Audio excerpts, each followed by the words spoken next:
Good morning, everyone, or good afternoon, or good evening. Pete Pardo here from Sea of Tranquility. Welcome to another episode of Friday Morning at the Funhouse with Martin Popoff. Good morning, my friend. Yes, morning, sir. Looking forward to this one. I've been thinking about this one a bit. It was a pretty cool idea. So Yeah, we yeah. are going to take Deep Purple's new covers album, Turning to Crime, and we are going to totally reimagine it. This is Turning to Crime 2.0.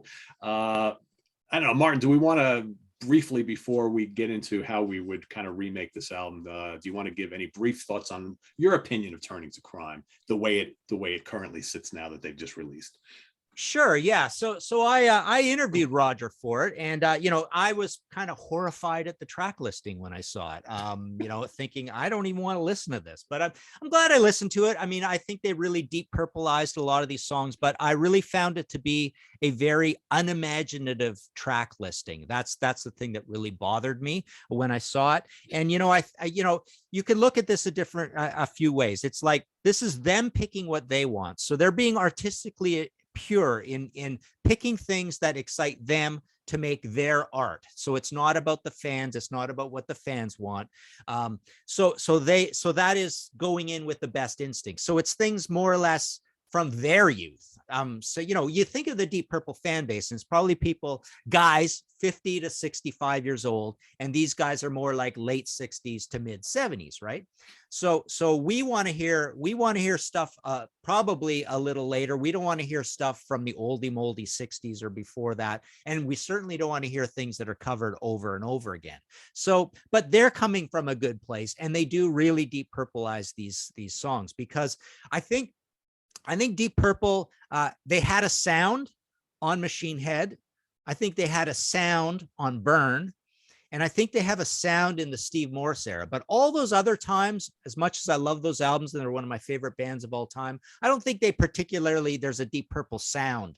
I was kind of thinking, where do they really have a sound? And I think they really, really have a sound when Bob Ezrin takes over in the Steve Morse era. And especially, it just gets more and more pronounced. And you listen to Whoosh and you go, nobody else produces like this. Nobody else has a drum sound like Ian Pace. Nobody else has this kind of guitar palette as Steve Morse. And Don Airey is a very playful and amusing, and does a lot of different things. He's got a lot of tools in his toolbox. I don't think he does particularly a lot with Roger on bass or Ian on vocals. But Deep Purple really, really, really has a sound now. So making this covers album now, you really get that Deep Purple sound, especially on lead track 7 and 7 is, I think, where they can be proggy and still heavy and very like fussy and fuss potty and really doing a lot of stuff with it. So that I like as well. And this idea, I know we talked about it before. This idea kind of came out of when I ended up talking to, we had a Rush panel about feedback, and I felt exactly the same thing with that feedback EP Rush did. And we said, oh man, we got to have a new track listing for this. This is ridiculous. The songs they pick. It's exactly the same problem, except feedback's even worse because the renditions are not great at all. I mean, it's just, they're not imaginative. They're not well recorded. They're not particularly, creatively played. I think Deep Purple really, really beats Rush feedback on that, but they both have horrible track listings. So for now, I'll stop there. Yeah, I mean, I agree with a lot of what you said, and folks hopefully watched my review of the Turning to Crime album a couple weeks back. I find half of it, they did deep purpleize some of these songs. Like you, I could care less about a lot of the tracks that are on there. I really question why they pick some of these songs. There are a few that are successful that I actually think are pretty good, where they take something that had its own identity and they purpleize it, right? It's like, it sounds like if you didn't know the song, you'd think, oh, this is another Deep Purple track. But then there's this honky tonk boogie blues type of thing on a couple of songs, which I don't really care for at all. I don't want to hear Deep Purple doing that. And there are some, do we need anybody else covering White Room ever again? It's like, it's been done to death. So I wasn't happy when I saw the track list before I even heard the album. And then after I heard the album, and I probably listened to it, I don't know, 7-8 times or whatever. It's okay in spots. But am I going to be listening to Turning to Crime a year from now? Probably not. Probably not. I get that they had fun doing it. That's obvious. You listen to it, you can tell they had a blast doing it. And it was a way to keep them busy during COVID, right? But I'm ready for another studio album, hopefully. So in saying all that, Martin and I, again, decided to tackle, well, if we could get them to redo this, all right, Turning to Crime 2.0, how would we have them do it? Would we give them a new selection of covers to tackle? Would we pick some like cool songs from Deep Purple offshoot bands? Would we have them re-record their old stuff? Whatever. That was our kind of target here to hit, and we have not communicated what we have chosen. So this will be really interesting. So Martin, unveil Deep Purple Turning to Crime 2.0 by Martin Popoff. Yeah, it's interesting that we haven't compared notes, so we may even have some of the same songs. I'm pretty sure we're gonna have some of the same bands covered here. I would imagine. One thing I forgot to add that's super important. Roger's defense of picking these songs was this. He basically said, you know, I played some of these songs for people I know, people who are 30 years younger than me, 20 years younger than me, and he says even 10 years younger than me. And they didn't know shapes of things. They didn't know who the Yardbirds was and all this stuff. So his defense of these songs was that a lot of people don't know these songs. And then he's also thinking of, you know, I guess optimistically thinking Deep Purple has a lot of younger fans, 20 and 30 years old, right? He's probably wrong about that, but but you know, the point is that you get younger and younger and younger, and very truly, you know, the younger you go, a lot of these songs probably are quite unknown. So he says you got to be really into music and you got to be a real music fan to know some of these songs. It's like, well, yeah, right, Rod. You know, some of them, yes, but not Shapes of Things and not White Room, no. Right? Or what was the other one on here? Oh well, I think Oh Well's pretty well in the movie. Oh Well, everybody knows. Oh, Jenny, Take a Ride. I mean, it's a very famous Detroit, you know, mid '60s kind of Detroit song. Rockin' Pneumonia and the Boogie Woogie Flu. Most people don't know who Long John Baldry is, but still, I mean, that song is just kind of dull boogie woogie stuff and whatever. And then you got Going Down in the medley and all that. Yeah. Dazed and Confused and Give Me Some Lovin' is in the medley. Oh my God, hate that song so much. Anyways, so here we go. So track one, I split this into side one and side two, although you don't normally see that, but for the oldsters, you know, and when they put it out on vinyl, this is how it be. So mine would open with Razzmanez by Nazareth, which Roger produced. It's a good party tune. It's up tempo. We get to see we get to open the debate of Ian Pace and double bass versus single bass Fireball. We get to hear that going again on Razzmanez. And I think, you know, there's the little in joke about Razzmatazz and Razzmanez you get in there. So yeah, it's their era and a good heavy tune. Number two, keep the party going with Coming Home from Come Taste the Band. So here you get Ian covering David Coverdale, and I think it's a good, you know, if they want to satisfy that boogie woogie thing that you really feel on this album, you get that with Coming Home, and I think the party is still going at this point, and you get Deep Purple doing Deep Purple, which is kind of like you know, a slightly different dimension to a covers album, right? Keeping the party going, Rock and Roll Doctor from Black Sabbath, Technical Ecstasy. So again, you get, that's such an Ian Gillan sort of song, and you can get Don Airey doing the Jez Woodruff, you know, barrel house piano thing going in there. I think the lyric is kind of an Ian Gillan lyric.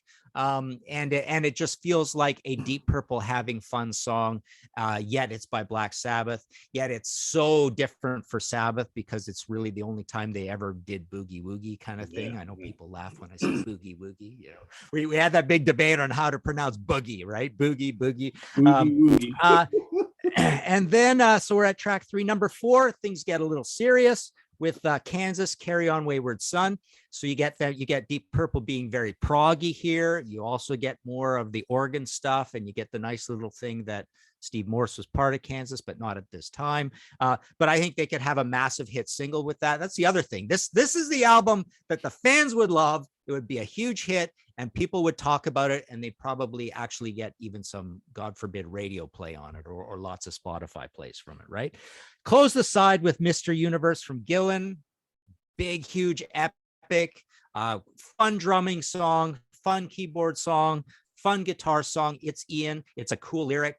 It's a cover sort of because it's from Gillan, Ian's band. And I would love to hear a well-recorded, like a really serious Bob Ezrin recording of that amazing epic. So that's side one. I know it's a little bit of a long side with Mr. Universe, but it's not that long. It's only 5 songs. So side 2 begins with something I call Uriah Heap Medley, which is part A is Gypsy, part B is Shadows of Grief, part C is Gypsy Reprise.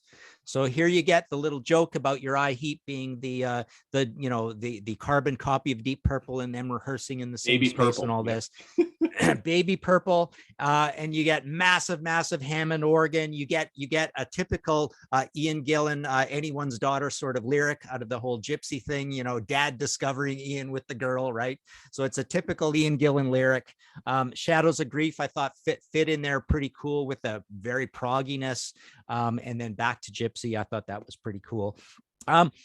Track 2, Young Blood by Whitesnake. Again, here they are covering Whitesnake, which is amusing. And these guys apparently have a sense of humor, although we never see it. So here, and you know, put the egos aside. We're all getting older, like cover David Coverdale. What the heck, right? Why not? And also it's an Ian Pace song, so it's an old band of Ian's. So he's in there. I don't know, is Roger in the band at this point? I'm not Roger, but John Lord, I can't remember. Yeah. But anyways, Young Blood is one of my favorite Whitesnake songs of all time. I think it's just got a really cool groove to it. Nice and heavy tune. Track 3 is Slow Dancer, Robert Plant. So here you get them doing the Perfect Strangers, King of Dreams, Led Zeppelin-esque sort of thing. It's slow, so it really breaks up the pace. And you get a little bit of the dig at Ritchie because they had a smooth dancer in Deep Purple, right? And here we have a slow dancer, but yet they're doing Robert Plant. So they're not doing Led Zeppelin, they're not being obvious about it, but they're doing a heavy Robert Plant song. Nothing mellow on this album at all. It's just, you know, give her the guns, all hard rock and Deep Purple-esque heavy stuff. And then to telegraph the little Ritchie thing, we end up with Lost in Hollywood from Rainbow, which is the greatest Rainbow song of all time. And it even feels like it's one of the lyrics that could be an Ian Gillan lyric because it's not Dungeons and Dragons, but it's just sort of this weird standard sort of odd lyric. But it's such a great, fun drumming song. There's a ton of amazing keyboards in it, and the keyboardist is Don Airey, who is in the band now. So it's a Don Airey track, which is nice. So he gets to do his thing again, and it's also a Roger Glover track. It's a really, you know, kick-ass way to end the album. So there's only four tracks on side 2 because you got that long Uriah Heep medley, and it really ends in dramatic fashion. It's got classical stuff in it. It's just a really cool proggy but heavy and fast Rainbow song. So you get to cover Rainbow here as well. And again, put the egos aside and just give Ritchie just throw him a little bone here, you know, and just show him how great Rainbow was and how great Lost in Hollywood is there. So there you go. 9 tracks, Turning to Crime 2.0. I would buy that. Yeah, and I would probably love the hell out of it. Guys, if you're watching, please do something like that. I would totally buy that. All right. So how about Deep Purple covering themselves? Interesting concept, right? So my approach to this was that the band would go and they would look at the non-Mark II era Purple records and mine their covers from those. So specifically, I picked songs that Mr. Gillan did not sing on. Now, Ian obviously has played on all of these, but I think he would probably admit that it would be a blast to go and revisit some of these. So we're going to start all the way from the beginning. Track number 1, we're going to go back to Shades of Deep Purple for Mandrake Root. Okay. Pretty heavy song. Yeah. I think for me, a song that always was more tailored for Ian's vocals rather than Rod Evans. And they did play this briefly live when Ian first joined the band. But I think it'd be really cool to kind of get the current incarnation playing this particular song and have Ian sing it in the studios. So that would be my first choice. Track number 2, we're going to go to the Book of Taliesin, Wring That Neck. So here is a space for Steve and Don to do their thing. I think it'd be really cool to kind of, have them do all the cool instrumental parts and what have you. Kind of like a cool proggy song, but still pretty rocking. So Ring That Neck, number 2. Number 3, we're going to get heavy once again from the self-titled Deep Purple album, Bird Has Flown. Okay. And again, a song that I think always perfectly suited for Ian Gillan singing as opposed to Rod Evans. I mean, I love the original, but I think this would be a great, great song to revisit and even maybe to play live. It's got that great driving bass and then the big heavy riffs. Great, great song. So we're going to bypass Mark II because obviously the band has played lots of those songs live throughout the years, and we're going to go to the Burn album. Now, when tackling the Coverdale era stuff, I really thought long and hard about, well, what could Ian possibly sing out of this part of the catalog? Because again, he's got a really different vocal style than Coverdale and Glenn Hughes as well. So I picked a kind of slow burn kind of a song from Burn, Sail Away.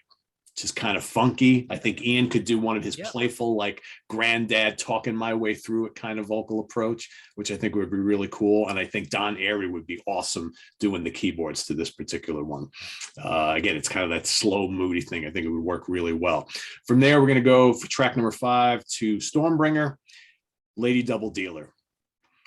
And again, I think it's got a playful lyric that I think Ian could do something cool with, but more importantly, I would love to hear, that rhythm section, hearing Roger give a go with this particular track and having Steve and Don really kind of kicking it in. I think the whole band could because the band still cooks, right? And I think this would be a great, great excuse for them to go in and do something really fast paced like that. So from there, we're going to stick on to Stormbringer for track number 6. For Soldier of Fortune.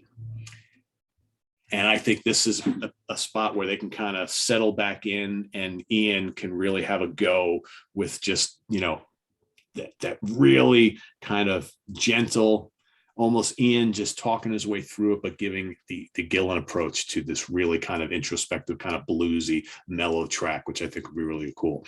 From there, we're going to go to Come Taste the Band. Again, a similar vibe, you keep on moving. So Ian's going to start this whole thing off, kind of every day and then slowly start to build to a furious climax. I think these guys could really tackle that particular song really well.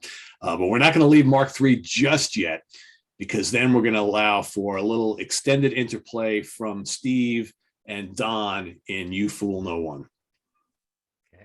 Yeah.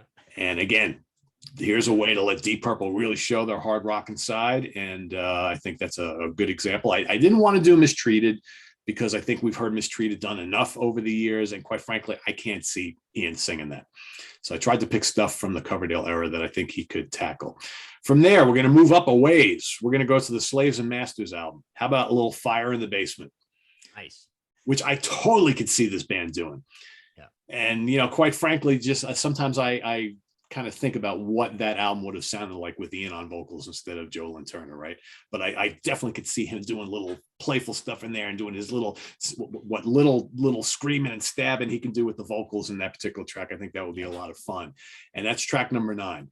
And for my track number 10, we are going to revisit Mark II. However, they are going to officially give a perfect representation of the in rock session track Cry Free.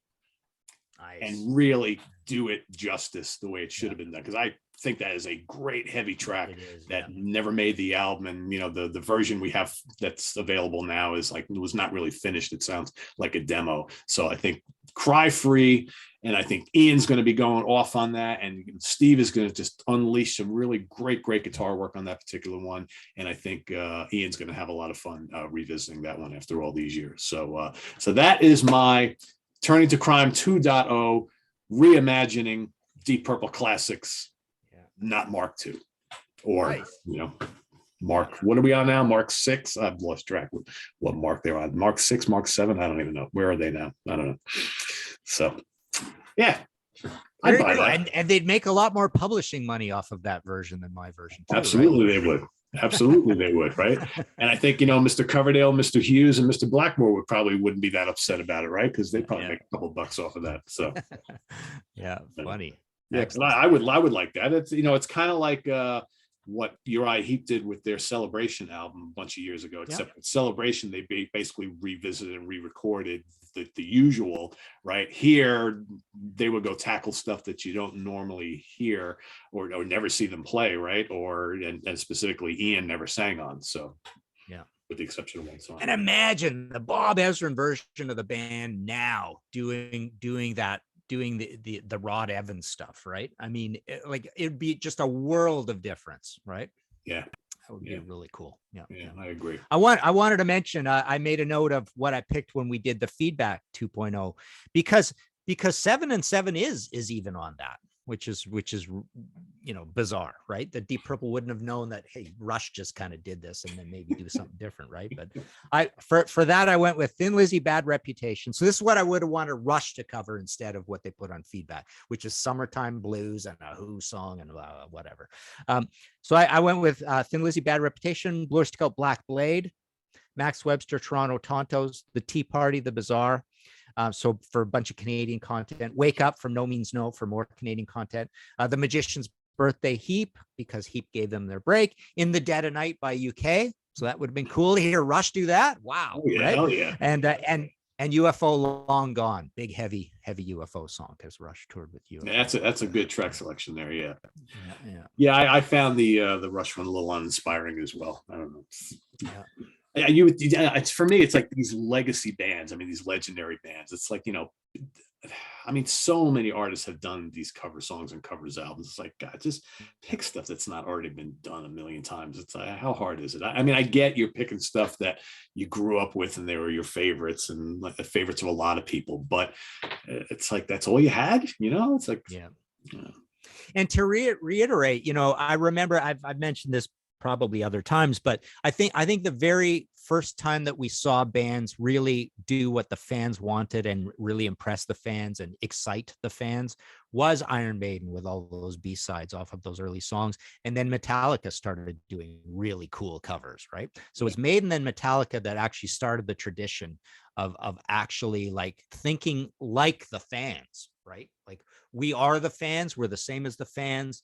Let's do what the fans would like. So they would pick obscure things from, even like Maiden would pick bands that weren't really heavy, but they were kind of heavy. And then they'd pick their heaviest song and then they'd heavy it up and they'd Maidenize it, right? So it was always made you buy those singles, right? And then the Garage Days EP and stuff, right? Yeah. And Creeping Death with Diamond Head and all that. And yeah. Well, that's the cool mindset. What would the fans want to hear, right? Yeah. Yeah. It's not like what we want to do. I read somewhere that like Ian brought to the table like a whole selection of things he wanted to do, and none of them got picked. Nothing he wanted to actually cover got picked. So I would love to know like what Mr. Gillen would have liked to have done for this album. Yeah. Like I wonder who the driving force was in picking out these songs. Yeah. Well, and we've often said also that a subset of doing this is like, why doesn't Deep Purple just play some David Coverdale version songs live? Or Coverdale? Did I say cover version? David Coverdale versions. Play some Coverdale versions of Mark. Yeah. But play some of that stuff live, and the fans would love that, and they would talk about it. And is that so hard to do? It's like take 4.5 minutes of your time and go play something off of Burn Live or whatever, right? Fans would love that, right? Yeah. I remember asking Ian about that, and he was like horrified at the idea. It's like, why would I do that? I didn't write those, blah, blah. It's like, what are you talking about? It's part of the catalog, and just go do it. Find something you could do. And for all of this, for your set, for my set, for live, like allow them to down tune half a step or whatever. It's like, who cares, right? Whatever it takes, right? Yeah, get it done. Yeah. I mean, I could talk. I fully understand. I think where he's coming from, and they do have completely different vocal styles. So I'm sure there's plenty of the Coverdale era stuff that Ian probably could not sing. Yeah. But that's why I specifically picked certain songs, because I could totally hear him doing them. right? It's like, you don't need to pick the songs where Coverdale is doing the shrieking type of thing. There's definitely the more mid-pace songs that Ian could do his, the way he sings now. He's got that old gentleman of rock kind of, mid-rangey kind of like storytelling way of singing now. I could totally see him doing Soldier of Fortune or Sail Away. I mean, it's not unheard of. And I'm sure the rest of the band would love to do something different. And the fans would love to see it, right? Yeah. I don't know. Well, maybe they'll be watching this episode and they'll get inspired. Who knows? That would be pretty cool. All right. Who knows? So anyway, there, everybody. So Turning to Crime 2.0, or 2.0, Jesus. 2.0, reimagining the Turning to Crime covers album from Deep Purple. So if you were watching this episode, and regardless of whether you really like Turning to Crime or not, how would you, if you were in the driver's seat, how would you kind of ask the band to reimagining this particular album? That's the question of the day. So in the comments below, put your feedback and your comments, and thanks for watching, everybody. Martin, any updates on the podcast and Contrarians? And not particularly. I mean, a lot of books are in stock now at martinpopoff.com. Still got the Hawkwind, the Heap, the Thin Lizzy, the Blue Oyster Cult, the Van Halen, about a box of each of those left, although a fair bit of Heaps. But yeah, a lot of those big, huge coffee table books and a lot of other stuff in stock from the UK. So martinpopoff.com. Sounds good. All right. Thanks for watching, everybody. Visit us on the web at www.seaoftranquility.org. We're on Facebook. We're on Twitter. Of course, we're here on YouTube all the damn time. Seeing as it is Friday, we do want to wish everybody a Merry Christmas. It is Christmas Eve today. So please enjoy time spent with your friends and family. Be safe, everybody. Enjoy the holiday. Merry Christmas, happy holidays. And we'll see you all on the other side. For Martin Popoff, I am Pete Pardo. Happy holidays, everybody. Take care.